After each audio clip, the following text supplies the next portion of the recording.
Oke, Assalamualaikum warahmatullahi wabarakatuh. Kita dari kelompok 3 akan menjelaskan demokrasi masa reformasi. PPT ini disusun oleh Aska, Evida, Dava, Nadia, Rangga, Syarif, Suja, dan juga Noval. Oke, masa reformasi disebut juga sebagai era pasca Soeharto, di mana dimulai pada tahun 1998, mengakhiri kekuasaan 32 tahun masa Soeharto pada 21 Mei 1998, yang kemudian digantikan oleh B.J. Habibie.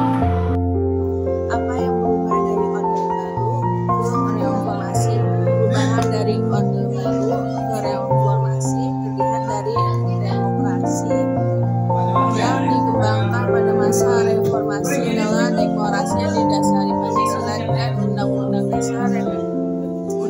Dasar 1945 dengan penyempurnaan peraturan yang dinilai tidak demokratis serta meningkatkan lembaga tertinggi dan lembaga tinggi negara dengan menegaskan fungsi dan tanggung jawab yang mengacu pada prinsip pemisahan kekuasaan dan tata hubungan yang jelas antara lembaga eksekutif, legislatif, dan yudikatif. Pada era reformasi juga mulai terbentuk MPR dan DPR hasil pemilu 1999 memilih presiden, wakil presiden, serta membentuk lembaga-lembaga tinggi lain.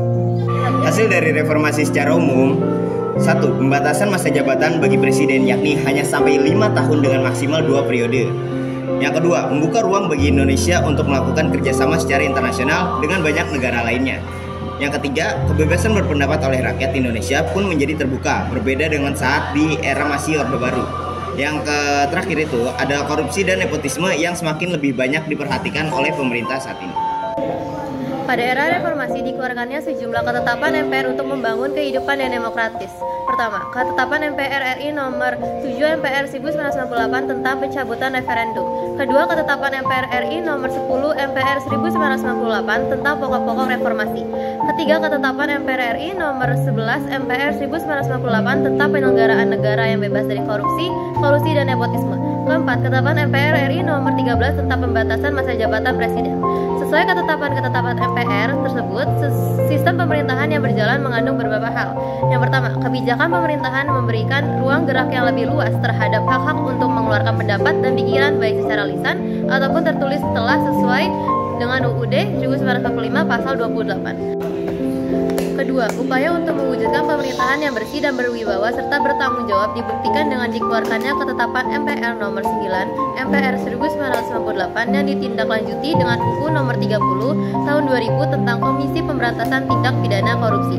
Ketiga, lembaga MPR telah berani mengambil langkah-langkah politis melalui sidang tahunan yang menuntut adanya laporan pertanggungjawaban tugas lembaga negara. UUD 1945 di amandemen, pimpinan MPR atau DPR dipisahkan jabatannya dan berani memecat presiden melalui mekanisme sidang istimewa. Keempat, melalui amandemen UUD 1945 masa jabatan presiden dibatasi hanya sebanyak 2 kali masa jabatan. Terpilihnya B.J. Habibie sebagai Presiden Republik Indonesia pada 1998 merupakan awal masa reformasi. Pada tahun 1998 Indonesia dilanda krisis moneter yang menyebabkan ketimpangan sosial dan berbagai permasalahan ekonomi. Untuk memperbaiki ekonomi di Indonesia, B.J. Habibie melakukan berbagai upaya menyehatkan Bank Sentral atau Bank Indonesia dan bank-bank yang bermasalah, menaikkan nilai tukar rupiah, membuat lembaga pengawas, menjalankan saran IMF, dan menetapkan undang-undang. Pemerintahan Gus Dur sama seperti pemerintahan Habibie yang diliputi dengan berbagai kerusuhan, seperti kondisi sosial yang bergejolak, gerakan separatis, kerusuhan antara etnis dan agama. Solusi yang ditawarkan pada masa pemerintahan Gus Dur adalah dengan melakukan dialog, namun masih banyak yang melakukan konflik bersenjata. Salah satunya karena tidak menempatkan kemerdekaan Aceh. Kebijakan Abdurrahman Wahid yang tidak kalah berpengaruh juga dapat dilihat dari dipisahkan dari militer dan ABRI, tidak lagi menjadi entitas tunggal.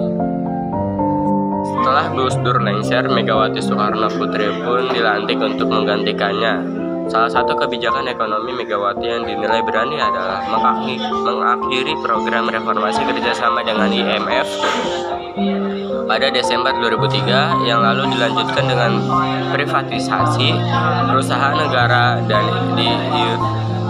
divestasi bank guna menutup defisit anggaran negara. Semua opsi yang ditawarkan IMF sifatnya mencekik leher bagi Indonesia. Sifatnya menggantung Indonesia supaya terus bergantung pada IMF, ujar Menteri Negara Perencanaan dan Pembangunan Nasional Ketua Bappenas saat itu, Kwik Kian Gi. Setelah mengakhiri kerjasama dengan IMF, Megawati menerbitkan Instruksi Presiden Nomor 5 Tahun 2003 tentang paket kebijakan ekonomi sesudah berakhirnya program IMF untuk menjaga stabilitas ekonomi makro.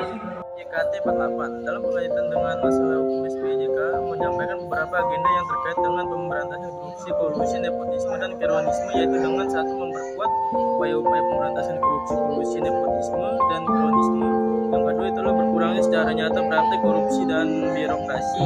Tiga, terciptanya sistem pemerintahan dan birokrasi yang bersih, akuntabel, transparan, efisien, dan berwibawa.